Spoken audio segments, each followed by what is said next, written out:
Hey, it's Kevin DeWitt here and welcome to the pasthisprime YouTube channel. If you're new to this channel and you're interested in relaxed, casual gaming for an older generation, then please subscribe to my channel.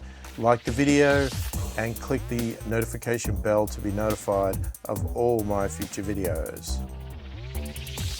Well, welcome back to Planet Zoo. If you've watched my previous ones, then welcome back. If you haven't watched any of my previous videos, then welcome to Planet Zoo. In this video, we're going to talk about 10 tips when playing Planet Zoo. 10 tips as far as I have learnt so far that I have decided is very important.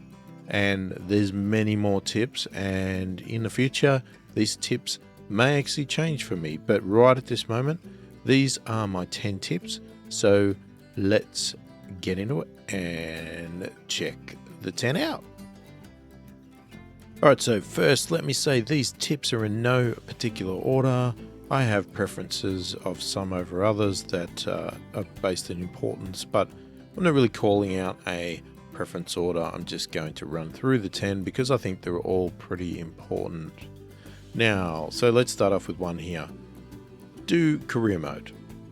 Unless you are somebody that has played this game before, or you came from something like Planet Coaster or something where you really know the whole concept of how this all works and you're pretty confident you've watched enough videos to do this, then jump straight into what you want. But most people will probably jump straight into franchise or challenge, but I really do highly recommend playing career mode. It definitely helped me. I knew nothing about this and I haven't played any of their other games before, Planet Coaster or anything like that, so I was really brand new to this.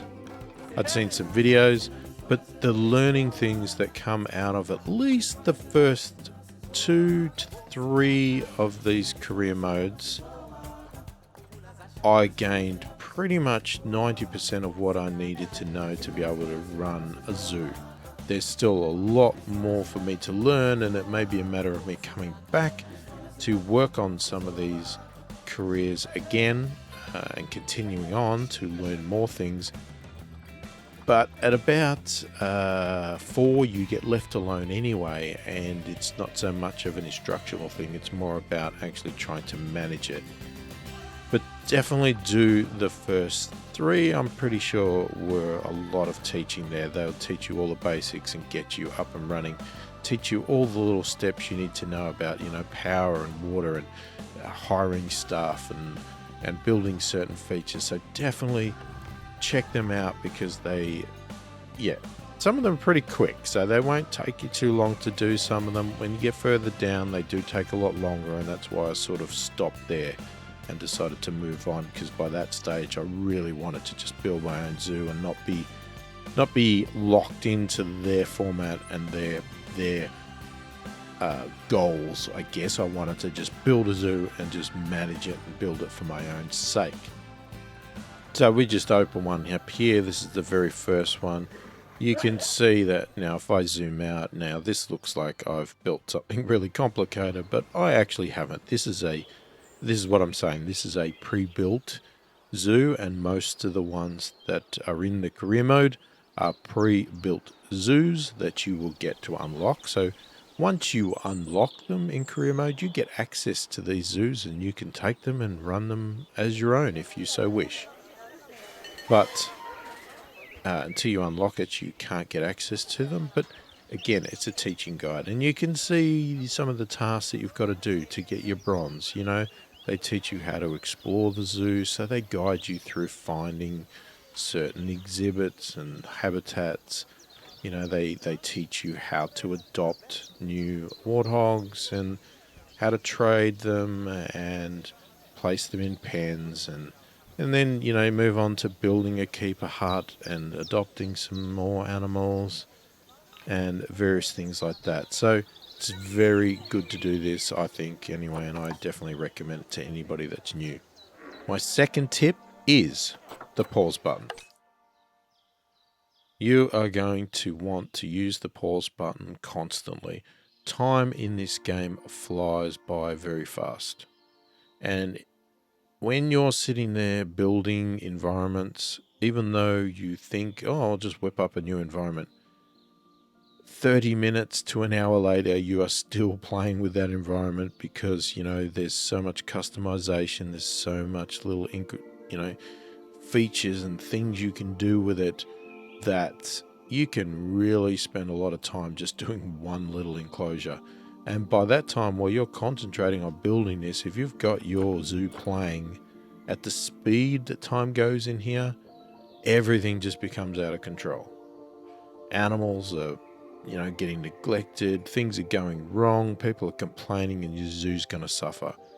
At the moment, whether they decide to make some changes and slow time down or something like that, I'm hoping they sort of do, because at the moment I actually spend most of my time with the game paused, to be honest, and I do a lot of building, get my environment up, get my animals all sorted, get them all in, check they're all happy, everything's set for them, and then I'll play it for a little bit.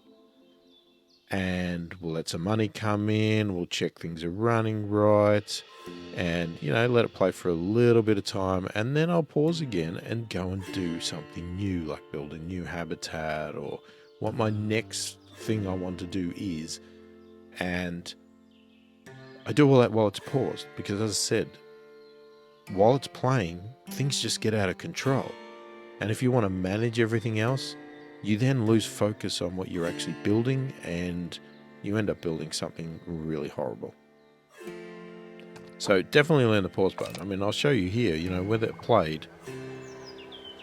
It's 26th, 27th. See, yeah, that's the day. You can see how quickly the days go by, and that's in standard mode. Now we can actually go faster. And you can see how quickly those days go by. And we can go faster again.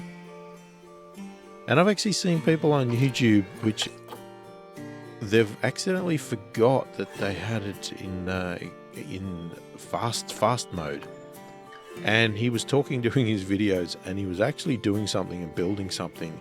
And I sort of was sitting there watching the video, and I was almost cringing because I felt sorry that he didn't realize that 4 years had gone by while he was building this one thing in his zoo, and it's just so easy to do. So definitely pause, because as you can see, when I play it, time goes by pretty quickly. People will watch the environment, and you can see, I'll just play it. I won't go fast, hang on. Depending on how this is set up, you can watch the day roll by. It visually on the screen seems to roll by, and it will start to become dark, and it looks like you've been watching a day, but you actually haven't. You've been watching multiple days, but they have compressed them and will show you different times of the day. Okay, but I guess what I'm saying is you will see your zoo change from morning to night through playing, and it will visually look to you like you have experienced a day. But what might have happened is it could have been a week or a month that's passed in that visualness of a day. So it's very deceiving, that, because you can see that. And I've actually seen people, like for instance here, I'll show you. Okay, so I click on this person here, guest status. They're looking at the African lions.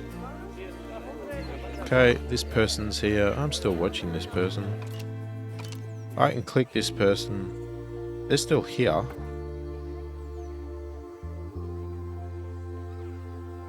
And, you know, this person could be there can be standing in your zoo for a year. So it's a little bit time down here, and time on your actual visualness of the zoo is totally different, because as I said, the daytime, the changing day, that guest could be standing in this zoo and could be staring at this one exhibit for a year. So that can be a little bit deceiving. So anyway, pause. That's what you want to do. So tip number 3 is do an undo where possible instead of deleting an item. Now obviously there's times where you've progressed through the game so much that you want to make a change. You have no choice but to delete. You can't undo everywhere. But the reason I'm stating this is because there is some times, and I don't know if it's a bug, there's times where the value you get back is not the same. So for instance, I could show you a couple of items here. So let's say this park bench, it costs $50. And it's not going to let me put it there. Hang on. Let's find a spot where I can put it. Okay, so it cost me $50. If I undo, so Control Z, I get $50 back. Put it down, it cost me $50. If I select it and delete it, in this case here, I get $50 back. That's good. Now, this one here, we've got a classic research center small. Now let's come in here. If I put that down, it costs $1,310.05 for some reason. If I undo that, I get $1,310.05 back. So I put it down again. This time I'll delete it. And if we watch, we get $1,130 back. So I lost almost $200. Not quite, but almost. So undoing in that case was obviously a lot smarter thing to do. Now, if I was using a terrain tool, it's costing me money to sync that. Okay, so this is a similar method here. And if I go, oh, that's a bit much, I'm going to boost that back in. That's costing me money again to boost it. Whereas what I could have done was Control Z that back, and I get all that money back that it cost me. So as I said, there's obvious times that you have to delete. You know, you can't come in here and go, oh, I want to remove this, I'm going to do an undo, because you could have done that a month ago and you are going to have to delete, and that's just the way it is. But if it's something you just did, always trying to do an undo instead of delete. Okay, tip 4, say hello to people that visit your park. One very valuable commodity in this game is these conservation credits. Especially when you play in franchise mode, you will find that a lot of animals can only be purchased in the trading center through conservation credits, which is a tiny bit annoying, but it makes you work for them. You know, you could have lots of money like this zoo has, and you'll find that you can't buy anything. You know, there's no animals to buy for cash. So, you know, you come in here. If I was to filter this and say, I only want to have cash listings, these are all of the animals that are listed for cash. Okay, but let's say I want something very specific. And I'm going to say, I want to get West African lion. Refresh. There's nothing. There's no West African lions for sale for just cash.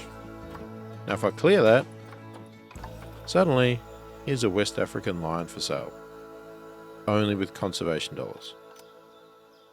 So we need these, right? This is very critical. So why am I saying say hello to people? Okay, so I've just moved over to my franchise mode, and you'll see here, if I click on this here, it'll obviously give me an alert. There's a visiting player, and it's got a little hand there. So I can click on it, and here it gives me an option to say hello. And the reason I want to say hello is because you'll notice here my conservation credits are 142. I say hello. I just got given 20 conservation points, and now I'm 162. It's not a massive amount, but it will add up. And if you do that to each person that comes in here, then you are going to continually increase that. So that alert will stay up there. And if you're not sure whether you've said hello to anybody, just click on it. And if it tells you here, the reward 20, that means you've already said hello. If you haven't said hello, there will be a button to say hello. So definitely do that, because you are going to get conservation points or credits as you do that. Tip number 5. Try to avoid getting a loan. I have seen many players come in here and they want to build their zoo and they go, okay, I'm going to build this mega zoo. But I have only got access to so much money, because when you first start a zoo, you only get a certain amount of money. So it's very tempting to come in here and get a loan. Obviously, it's like anything else in the real world, in life. If you have a loan, you need to pay it back. And that money is going to come out of your profits, which means that your profits are going to be lower, or it's going to make it harder. Now, at this stage, this zoo that I have here, which is, granted, my first zoo, I never got a loan. And I managed to slowly build it over time and continue to get it in profit. And I would buy things as I had enough money. So I basically managed it as if I would my own life and try to avoid getting a loan. Now, obviously, just like real life, there might be times where you need to get a loan. You've run out of money, some disaster's happening, and you need to get this zoo back profitable, so you need to take a loan to do that. But I'm hoping that I can manage to avoid a loan because, as I said, as soon as you get a loan, as tempting as it's going to be to buy all these loans, you're going to have to pay all that with interest, and it's going to be in here as a payment. So any income you're gaining, there's going to be a massive loan payment, which is going to make it harder for you to make a profit. And if you take too many loans out, you could be at a state where your zoo is never going to be profitable and you're going to go bankrupt. So my suggestion, and this is what I've been trying to do, is to try and avoid getting a loan and see if you can just build your zoo over time without a loan, with the money you got, and buy things as you get money in and you're making a profit. Tip number 6, donation boxes. These are the lifeline to your zoo. Even though your zoo is charging a ticket price, this ticket price can be pretty low. And depending on how good your zoo is will depend on how much you charge. You can build that up over time, but you need to gauge the price based on the guest's happiness of the price. If you jack it up too much, they will walk out and they will never come back. You have various forms of income. You have obviously the ticket prices. You have your shops, if you have shops, merchandise, the food stalls, etc. But what you want, and this is the one that seems to be a big money ticket here, is these donation boxes. Okay, let me line it up there. So, we've got them placed everywhere, and you can see that I got $2,000 in this donation box. We've got $2,000 in this donation box. We got almost $2,000 in that one. Almost $2,000 in that one. And again, almost $2,000 in that. A little bit less there. But you can see how many people are donating, why they're donating. So what's the top species donations? I guess this is sort of overall. Largest donation and things like that. These are huge money makers, right? And when you look at your facilities, they only cost $50 to install. So for $50, you could be making $2,000 easily. So you're paying this $50 off in no time at all. And you put them in all critical spots where people are going to congregate looking at the animals. So in regards to the crocs here, put them here where the window is, where the people potentially are going to be standing. And again, donation box over here looking at the safari. I've got another one here. No limits to how many you can put down there. Obviously you want to make sure that you don't put too many down. You want them to be making money, but then they're up here on the bridge as well. So as people are looking at the animals, they're chucking money into these donation boxes, and this is where you make your money. Lots of money. Tip number 7 is grow slowly. This is a very complicated game to manage. Time goes by very fast, as I said, and why you need to use the pause button. This, growing slowly goes hand in hand with not getting a loan, using the pause button. And you'll find that if you can grow, you could start this game here and you could build exhibits everywhere, habitats everywhere. Just go nuts, build all the paths, use every single piece of money you have to build everything. But what happens is if you've missed a key component or you've suddenly spent all your money, for instance here, I did invest a little bit of money to just design this out roughly the way I wanted it. And I'm not using this at the moment. Okay, so, this paths here and this fencing, barrier, etc. is a little bit of a waste of money. I could have saved that. But I wanted to get this design down. So there's nothing wrong with getting part of your design down. But all of this stuff here, this croc thing I didn't have. These exhibits I didn't have. This food I didn't have. I built this courtyard day one. So I built it from a skeleton. I built paths. I built a courtyard. I built this safari. I got this all running. As money started coming in, I started adding the shops. More money come in, I added exhibits. More money come in, I built the crocs. More money come in, I start to decorate and put trees around. This is very bare, I need to add lots of features to this. These exhibits look horrible. I've got no building material on them. But I'm taking my time and I'm building it slowly, and I'm going to be making this look good, but I want to do it in a way that makes sense and I can manage it. It also, because the more you put down day one, the harder it is for you to manage, especially if you're learning, as I am. It can be a lot to learn every little thing that you need to manage to get these animals looked after and all the little things that come about and all the tricks, You're running this park and suddenly you're getting told that there's too much litter. Oh, now I've got to add more bins and I've got to find ways to manage that, or somebody's not happy, or this animal's getting hurt.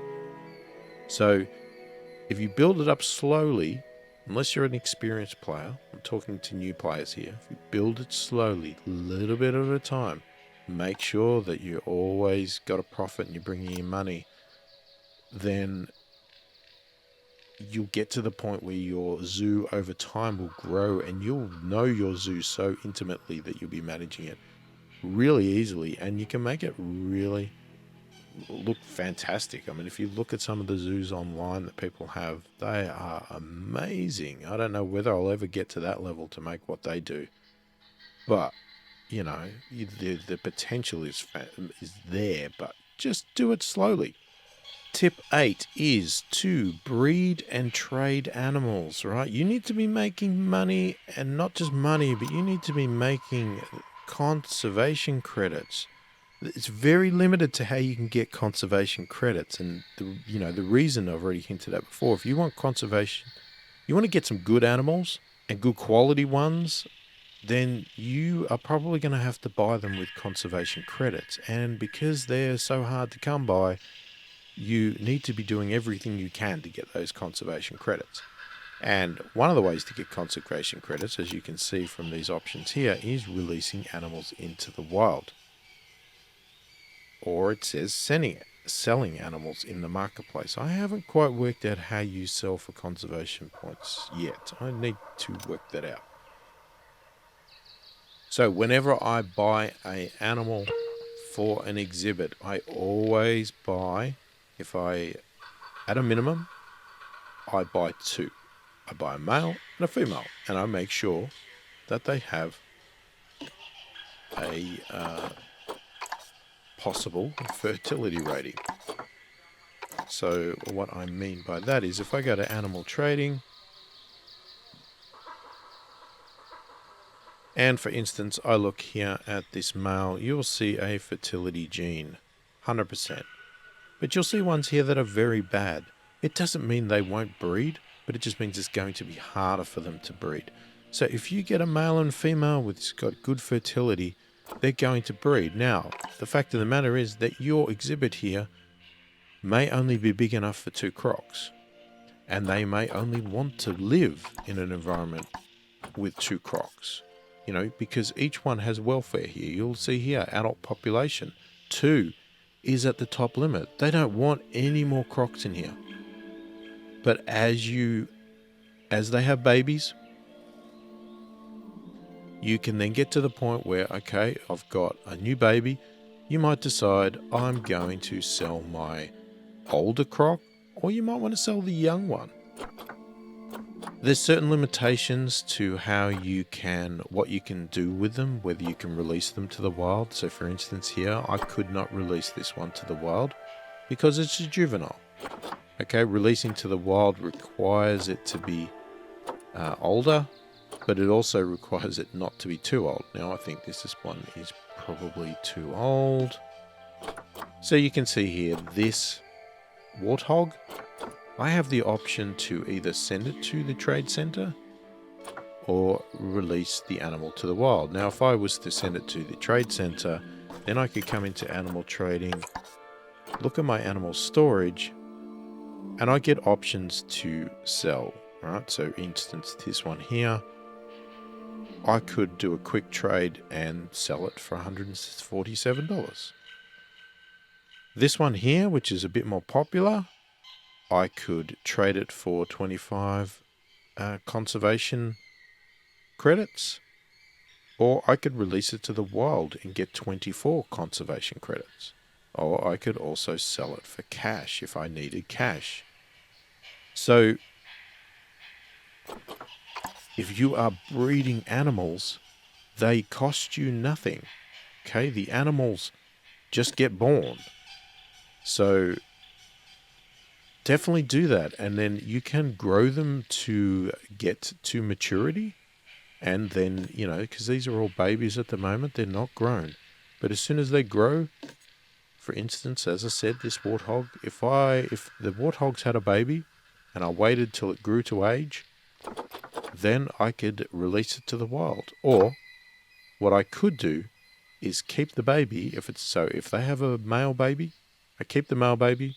I could go and sell this one to the wild, the older one, and get rid of it. Then the baby will grow up. It will then potentially breed. And the circle of life continues on. Taking a theme from The Lion King there. Alright, tip 9 is get exhibits. These are exhibits. Everybody focuses on habitats. Love habitats. Nothing against them. Great animals, big animals. Exhibits can be a little bit boring. But the good thing about exhibits is they do make you a lot of money and they're very low maintenance. So if we look here, right? So for instance, let me just show you. To do an exhibit, it cost me $3,000 for this box. Now, ideally, I would like to make these boxes prettier and build facades over them and all that sort of stuff, which I will do one day. But if you don't want to do that right now, and you don't have to, there's no reason to. These are fully functional as they are. $3,000, bang, it's plonked down in the spot. Put it on a path, and you have a box. Now you go to exhibit trading, and here you can see all of the exhibit items that are trading. Okay, at the moment, I have a problem with some because I have a real phobia of spiders and snakes, so it makes me really uncomfortable even just to look at these pictures of some of them. I'm not a great thing of bugs as well, but I can look at them a bit more. So the items that go in exhibits, not really things that I like. And they do make me a little bit... But you put up with it. But at the moment, if you were to look at my exhibits, you will notice that pretty much most of my stuff is lizards, frogs, and I think I had a scorpion of some sort. Yeah, I think I had one of these desert hairy spider scorpion things, whatever. A lot of these you can buy for cash too. So they don't have the impact of having to have conservation. So they're a lot easier to buy in franchise mode. And they're a lot easier to manage. Okay, basically I use the same theory. I buy one male, I buy one female. As soon as you buy them, You then put them into this exhibit, and if we click on one that's fully functional, all we need to do is just make sure that we're green across the board here. The main item we have to set is the temperature. So if we look, we set the temperature because they have very particular temperatures, but because it's an enclosed box, the outside weather has no impact on it. So we set the temperature, we set the humidity, and it just stays there forever. They're comfortable. You have a keeper that comes and cleans and feeds. You can do some research to get even better layouts, but they will be happy without these if you don't want to do the research. But, you know, if you can, you'll get 100%. They'll be so much happier. And they will breed. You'll see here, if you have a look, these two Gila monsters are expecting. Right, so I have 4 at the moment, and they are going to give birth. The great thing with that is some of these breed like mad. These frogs here, they are just ridiculous. I mean, if you actually, it's interesting because Lehman's poison frog, critically endangered. Reproduction in captivity is difficult. These things in this game breed like buggery. It's ridiculous. Like this one here is already expecting. I have transferred so many of these. So if we look at our social health there, let's see if we've got one that's low. Okay, this one here. See here we've got social health is dropped to 50% and it says the social group. And when you highlight it there, it says the group size is too large. Now, if I come over to my animals here, we're going to look. I've got it sorted by species. You'll see here my green iguanas. There's 3 of them. And you think, oh, there's only 3. Problem is, they only like a group of 2. So these things in this exhibit are very low maintenance, but they keep breeding. Now, obviously, I want to keep a male and female at all times. I only have 3. So in this case here, I'm going to get rid of a male. I have 2 options here. I want to get this male older because I want to see if I can get him to the point of getting a release to wild. But at the moment, if I tick this, I can only send to the trade center. It does say he's an adult, so I'm not sure why he can't be traded. He's obviously, you know, he's classified as an adult as well. I don't know, I don't get it. Okay, anyway, regardless. I'm going to pick one that I'm going to trade. I tick him, I'm going to send to trade center. See, our social group now has gone back to 100%. They're happy. There's only 2 iguanas in there. 1 male, 1 female. They're happy with that. They won't fight. They're quite happy. I then go across to my exhibit trading and I go across to my storage and you'll see here is that green iguana that I've got here. So now I can quickly trade him for $1,250.43. And I've just made a sale and I've removed an animal from my exhibit. And you can do that over and over again. These things will keep breeding and you can keep trading and you keep making money. They are very low cost, very low maintenance. And not only are you making money by trading the animals, you are making tons of money from donation boxes. As you can see, $2,000, almost $2,000. They're all raking in donations. People are happy. They're looking at them. So definitely get yourself some exhibits. A lot of people overlook them because they're small little things that don't interest you, but they are very worthwhile getting. All right, and tip number 10, the last one is, as you are building exhibits, build your framework, get it up and sort of to a bare minimum of how you want it. Buy your animals, if you haven't already, and put your animals in the exhibit. Have it play for just a few minutes, then pause it, then check your animals. Now start to look at the terrain, start to look at the environment, and get it set up. So let me just show you what I mean.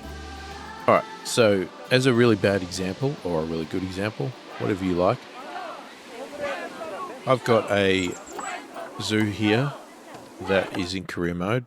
This is one that I said I rushed it by, I guess you'd say, cheating to get it done. I just wanted to get it finished. As I said, if I was to continue this park, I would come back and fix it up because I just rushed this one out and just wanted to get the stamps.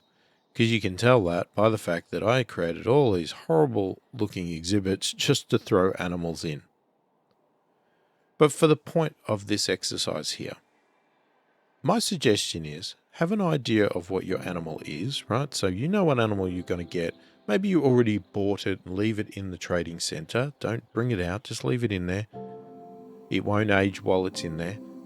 And you then build your enclosure, your habitat, based on that. So let's say we had something small and we wanted this little enclosure. We thought, oh, we'll just have a little enclosure. My suggestion is do this. Build your little enclosure. If you want windows in it, that's fine. Do that as well. Put a door in it. Get your animal in here. Press play. Let it run for a little bit, then pause it. Now you can see accurately what your animal wants, what it likes, what it doesn't like. Okay, because you can now come in here and see, all right, I'm going to start working on this terrain. It's could do with a little bit more grass, soil. It doesn't like all the snow. Unfortunately, we are in a snowy place. So I could now come into my terrain and I could go, all right, so I want some more short grass. All right, we start to adjust things. It doesn't really want long grass. We want some more soil. So we're going to put some more soil in here. A bit more rock. So I want some rock here. And you get all this green, right?